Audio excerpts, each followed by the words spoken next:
the honour to be President of International PEN Sydney Centre, and welcome to PEN's Free Voices project, Freedom of Expression in a Time of Complacency. Since 1980, International PEN has used the empty chair to symbolise a writer who could not be present because they are imprisoned, detained, disappeared, threatened, or killed. In most instances, the chair represents a specific individual rather than all writers at risk. Today's empty chair represents Nepalese writer and journalist Kanak Mani Dixit. He faces implicit death threats after being declared people's enemy by Nepal's ruling Maoist party. According to PEN's information, Kanak Mani Dixit is among 3 leading figures to have been declared people's enemies in an article published on 30 January 2012 edition of the monthly magazine Lairakshak, Red Guards, the mouthpiece of the ruling Unified Communist Party of Nepal Maoist, UCPN Maoist.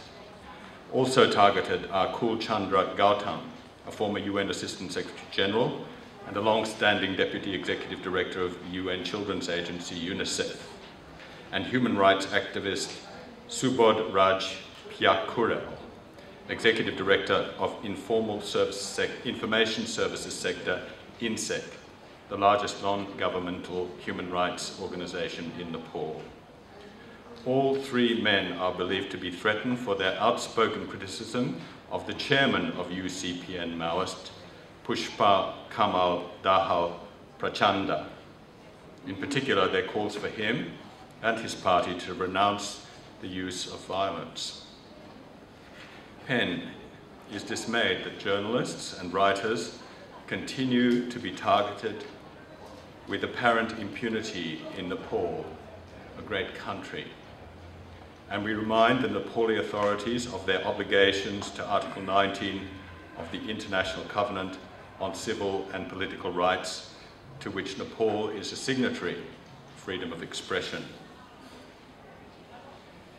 In PEN's Free Voices project, Freedom of Expression in a Time of Complacency, we have sponsored 3 essays and 3 writers.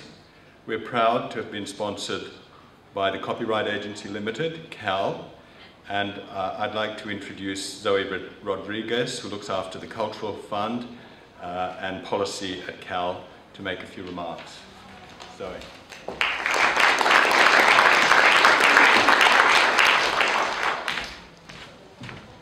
Good afternoon. A real pleasure to be here, and don't worry, the sponsor won't talk forever. The Cultural Fund is 1.5% of the licensing revenue that we collect on behalf of authors, artists and publishers. And it goes towards projects like this one that assist our members in going about doing their work and earning a living from it. Of course, you can't earn a living from your work if you're imprisoned. And so PEN is a very natural fit for Copyright Agency, and we're delighted to sponsor this lecture series. And I can't remember how many times we've sponsored PEN, and it's always a unanimous decision at the board when it comes to it.